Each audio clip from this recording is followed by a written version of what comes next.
In today's video, I wanted to go through some interesting side quests featured in the Elder Scrolls 3 Morrowind. These 3 missions were brought into the game via the Bloodmoon expansion. The quests in question are the Moon Mystery, the Missing Missionary, and the Sad Seer.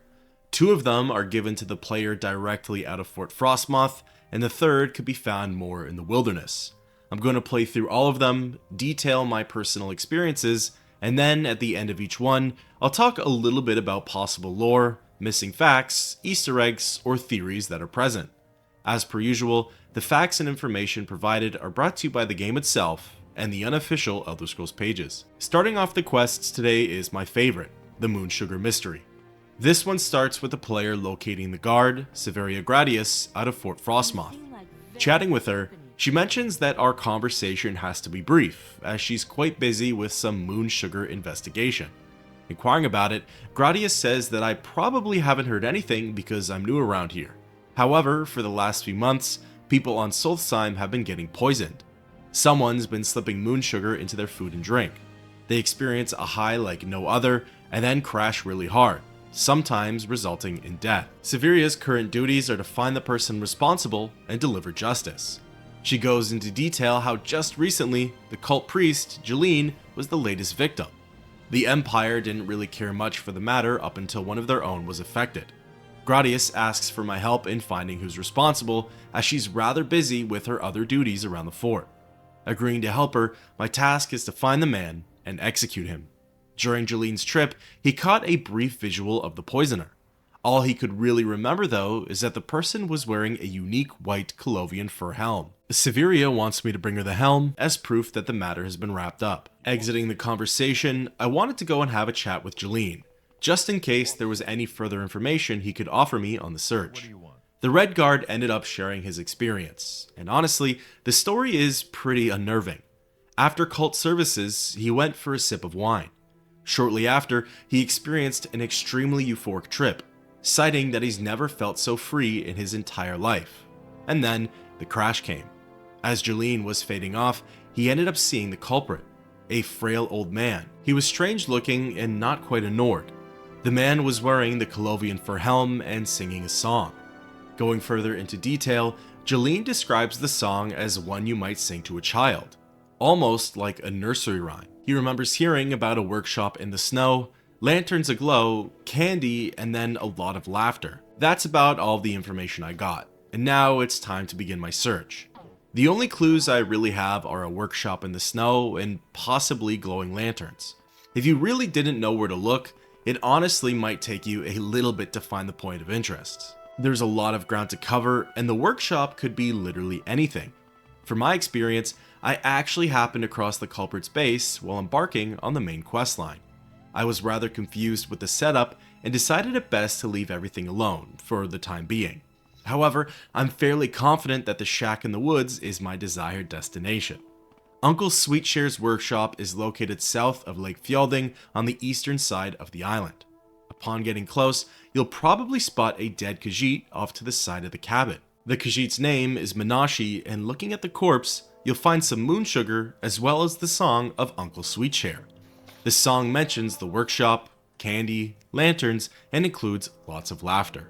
Readying myself, I went on inside of the shack. Candy, candy, he makes so much. Uncle Sweetshare has a magic touch. So it's back to the workshop in the snow, with lovely lanterns all aglow. Hee-hee, ha-ho, hee-hee-hee, ha-ha-ho.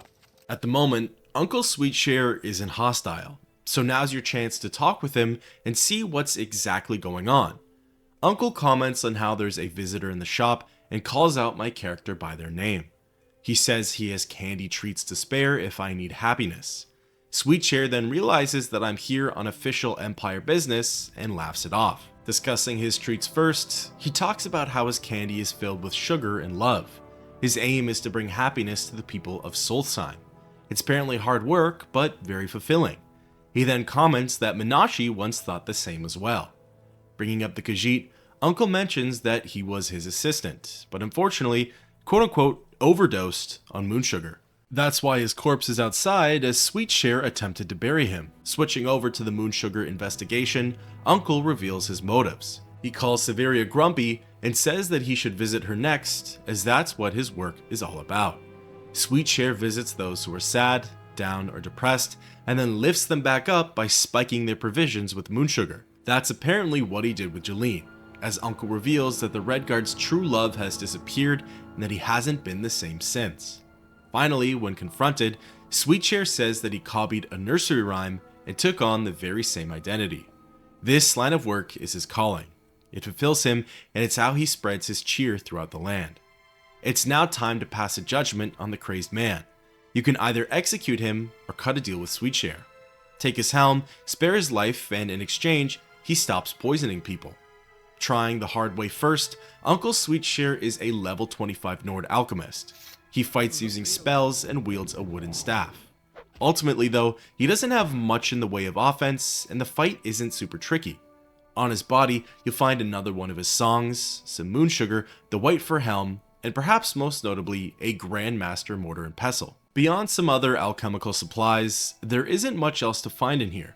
When wrapped up, you can return to Gradius with the helm in hand. Now, reverting back and choosing to spare the crazed Nord, he doesn't like the deal that you offer him at first. However, through some laughs and inner reflection, he realizes that he likes living more than he likes handing out candy and spreading joy. So he hands me his fur helm, and then we go our separate ways. Either method gets you the headpiece, and for my canon playthrough, I let Sweetshare live. I find him way too interesting of a character, and frankly, Solstheim needs all the personality that it can get. Returning to Severia and speaking with her, she seems pretty surprised that I was able to come back with the Colovian fur helm. She recognizes that justice has been delivered, or so she thinks, and calls it a great service to her and the Empire. As a token of her appreciation, I'm handed 1500 gold as well as Severia's Imperial short sword. Taking a look, the sword has the enchantment of Rally Humanoid for 1 to 10 points for 30 seconds in 10 feet, as well as Fortify Personality for 1 to 10 points for 30 seconds. Unfortunately, it's not a weapon my character is proficient with, but it's a neat blade nonetheless. With that, thus ends the quest, the Moon Sugar Mystery. When I first encountered Uncle Sweetshare's shop out in the middle of the woods, I knew whatever quest it was tied to was going to be excellent. A dead Khajiit outside, a weird man singing strange songs inside, and the name Uncle Sweetshare just leaves a bad taste in one's mouth. A crazed man poisoning the locals, all in order to make them happier, is quite the intriguing tale. Jeline's visual of helplessly drifting off while an old man sings nursery rhymes in front of him is simply unsettling, even in a video game. Like mentioned before, if you had never come across Sweetshare's cabin, it would have taken you some time to find it, as no one gives you directions on how to get there. I was lucky that I found it a while back, but otherwise, I might have been searching for around 15 or so minutes. If you're keen, you might have remembered Jeline's description of Uncle Sweetshare. It was completely different to what we got. The Redguard described him as a frail old man who wasn't a Nord. We ended up getting a youthful, in-shape Nord. According to the UESP, this is because originally, Sweetshare was going to be an NPC named Grandfather Frost. Frost was an older Breton male with a white beard. It's also theorized that he was going to wear a red Colovian fur helm. Due to some translations with the name as well as the overall appearance, it's believed that Grandfather Frost was ultimately scrapped for being too close to Santa Claus. Thus, the NPC was changed to Uncle Sweetshare, but the dialogue surrounding him was kept the same, hence the errors in his description. To me, Sweetshare belongs in the Shivering Isles. His personality is perfect for it. He's a man who believes he's doing the right thing. He's attempting to spread happiness to the sad folk of Solstheim, but he's doing it by spiking their food and drink with drugs. What's funny is that in Jeline's case, it almost worked. He felt a euphoria and release, which was unlike anything he had ever felt before. He forgot about his troubles and the loss of his love. However, then came the crash. This is where the NPCs fall ill, and in some cases, even die. Luckily, Jeline was spared, but for many others, including Minashi, they weren't so lucky. If it was possible, I'd send Sweetshare on a one-way ticket to the Shivering Isles, particularly the town of Mania, and from there, let him thrive. Moving on to the second quest for today, this one is the Missing Missionary. In a small way, it ties into the previous storyline. Remember when Uncle Sweetshare mentioned that Jalene's true love disappeared? Well, that's a little detail that not many people know. They know she's currently not at the shrine, but they aren't aware to the Redguard's true feelings. Before I get ahead of myself, let's back up to the beginning of the quest. Seeking out Jalene once more in the shrine area, his opening dialogue is now different. He asks for the conversation to be brief as he's dealing with important cult matters. Inquiring about them, he mentions that his protege, Marissa, left to go do missionary work on Solstheim. She wanted to preach the ways of the Nine Divines to the locals, however, that was weeks ago, and Marissa hasn't been seen since. Jalene then goes on about how the locals are savages as they worship heathen gods like Alduin and Orgi. It's now that Jalene gets a little personal and emotional when talking about her disappearance. He asks for my help in finding her, says she means a great deal to him, and lets it slip that she's important to him. Jalene offers to give me every single piece of gold collected from the Solstheim shrine if I bring her back. All he knows is that Marissa set her sights north to Lake Fjelding, and that's about it. Again, not unlike the last quest, you're left on your own to find the point of interest. However, the search area is narrowed down to the surrounding portion of the lake.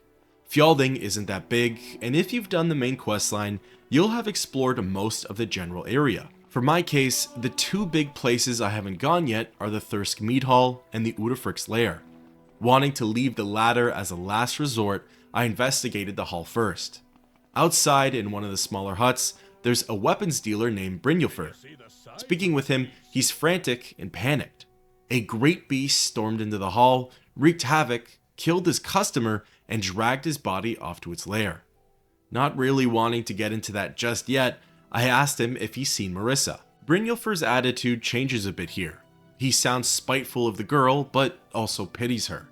He claims that one of his clan brothers, Eric the Unworthy, took her and locked her up in his room. He tortures her inside of the mead hall, and even though no one here shares her beliefs, they can't stand what Eric's doing. However, they can't make a move on him due to their clan's own rules. Now, this is where the quest gets rather interesting. The state of the mead hall changes depending on which part of the main storyline you've made it up to. If you've completed the Skull Test of Strength, the mead hall massacre will have occurred, exactly as Brynjolfur stated. The hall is in complete disrepair and almost everyone's dead. This includes Eric, the antagonist of the entire quest. On Eric's body is a key to his room upstairs, which is only secured by a level 50 lock. Now, if Eric was alive, he would have tried to flirt with your female character, or would have dismissed your male character. When Marissa is brought up, he details the horrible things he's done to her. This is then followed by a fight between the two of you. Fortunately, whatever caused the massacre at Mead Hall didn't bother venturing upstairs. Marissa is still alive in Eric's room, and even though the game doesn't count it, she surely would be on her last leg in terms of food and water. Speaking with her, she begs for my help. She re-explains the situation. Missionary work for the Imperial cult, beat and humiliated by Eric, gone for 3 months, etc. Marissa asks to be freed and if we may travel back to Fort Frostmoth together. At this point, if Eric was still alive, as maybe you had simply snuck past him to the rooms upstairs, he would have confronted you on the way out, bringing on the fight regardless. Eric is a level 18 hunter and wields a silver longsword. Even though I didn't get the chance to fight him, I can't imagine he would have been much more difficult than the average Reaver or crazed Nord out on Solstheim. As for the trek back, it's a bit of a walk, but nothing you can't handle. You'll likely run into wildlife as well as people, and the biggest issue will be keeping Marissa alive. In my case, it wasn't even the enemies that were killing her. It was the fact that she kept getting in the way of my swing, resulting in her instant death. This happened more times than I'd care to admit, but finally, we made it back to the fort, and Jalene was reunited with his crush. In terms of dialogue, Marissa thanked me for bringing her back to safety, and said that Jalene would handle my compensation.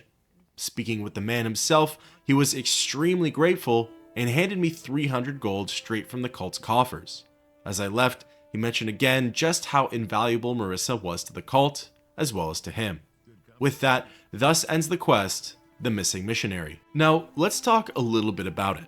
Before I mention that the state of Thirsk Mead Hall changes depending on other storylines. Well, Marissa's location can also change depending on if the side quest, the Mead Hall Massacre, was completed or not. If it was, this then transports Marissa away from Thirsk entirely and over to a dungeon called Solfjord.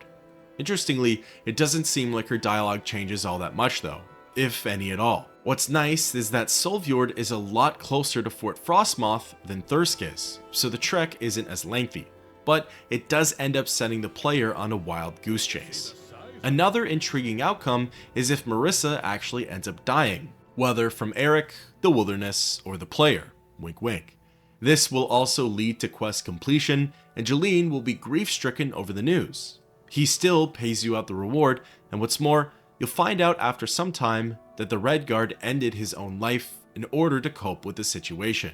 He even left behind a note saying, "Without my beautiful Marissa, life is just not worth living. Only in death may I see my love again, so death is the course I choose. May the 9 divines have mercy on my soul." Definitely a bewildering outcome. It seems like it's a shorter road to completing the quest with Marissa out of the picture. However, you won't be able to use her services as she's apparently one of the only NPCs who will still willingly deal with players who are vampires. The Missing Missionary is actually a tale we've heard before. Over on Vardenfell, as part of the Imperial Legion questline, there's a scenario exactly like this one, where Josian Answa goes to preach the good word of the 9 divines to the Air Benimsum camp. In a similar vein, they didn't take too kindly to others pushing their beliefs on them, and as such, the player needs to rescue the lone missionary. All in all, this quest reflects how difficult it was and still is for the Empire to fully control Tamriel.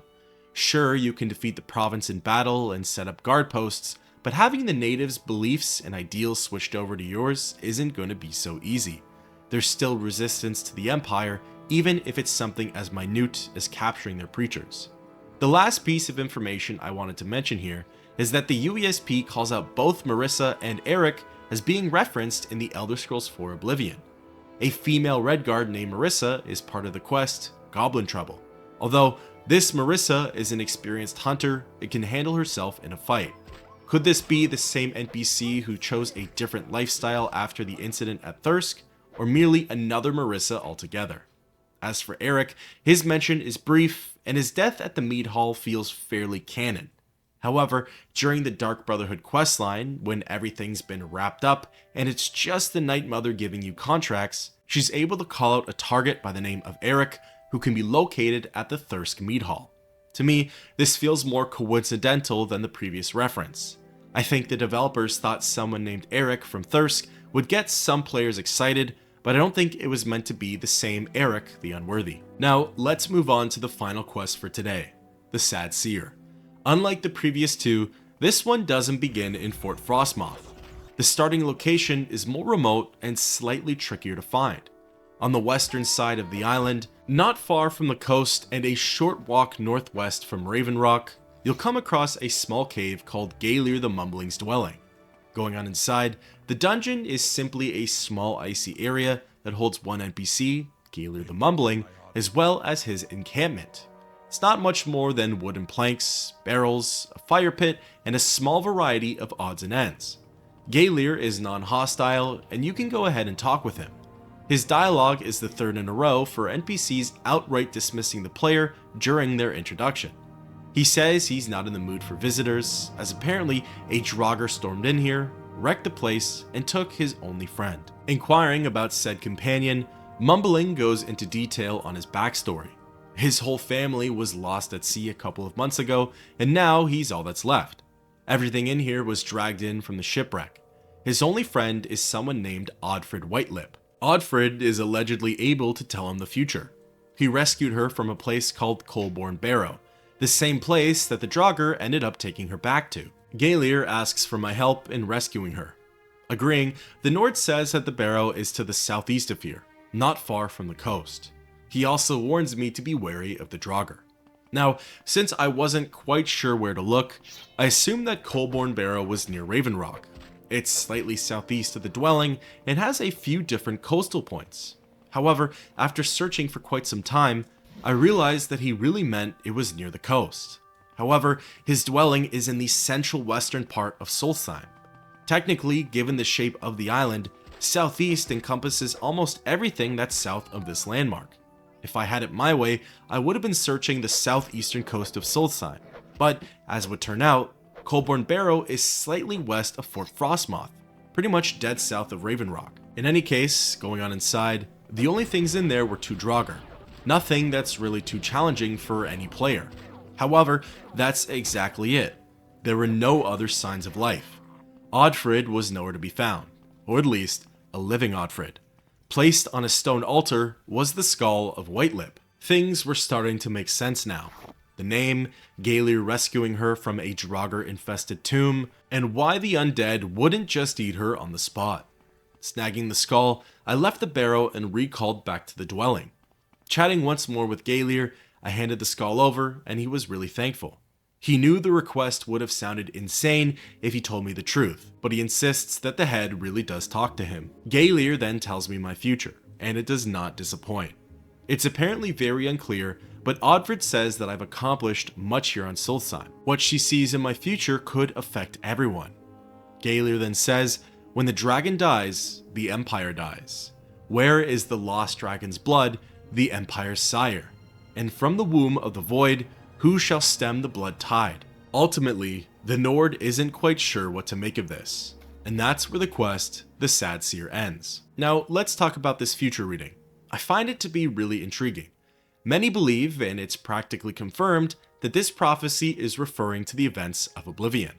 It's another foreshadow from one of Morrowind's expansions, as we heard something similar from an NPC over in Mournhold. When the dragon dies, the Empire dies. This refers to Uriel Septim's assassination and the fall of the Septim Empire. Where is the lost dragon's blood, the Empire's sire? This seems to be referring to Martin Septim, the last heir of the Septim dynasty, and his role in the main storyline. From the womb of the void, who shall stem the blood tide?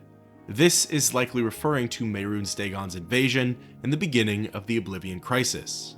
Like I said, I find this really interesting, and I wonder if players back then caught on to the fact that this was foreshadowing the events of the next installment. Now, Gaelier claims to be a seer, a fortune teller.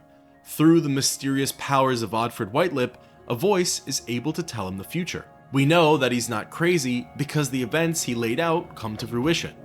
What's more, the Draugr themselves set out from the other side of the island, bombarded the cave, and stole back this strange skull. Even these undead flesh eaters knew that there was something special about Oddfrid Whitelip. So who could that skull have belonged to, and why is it so powerful? Unfortunately, those aren't answers that we get. Oddfrid is just a nickname, and there's not much information regarding the burials. Could have belonged to an adventurer, perhaps a native to the island, a powerful mage even. It's really hard to say, but one thing's for sure, the skull seems to be important to both the living and the dead. We've seen skulls show up in certain Daedric artifacts, like for example the Skull of Corruption, and Solstheim is no stranger to Daedric influences. It wouldn't surprise me if this was some sort of relic from a Daedric entity, one who knew of Dagon's coming plans. That officially wraps up today's 3 side quests featured in the Bloodmoon expansion of the Elder Scrolls 3 Morrowind. Let me know your thoughts and opinions on the quests down below, and until next time, keep on adventuring.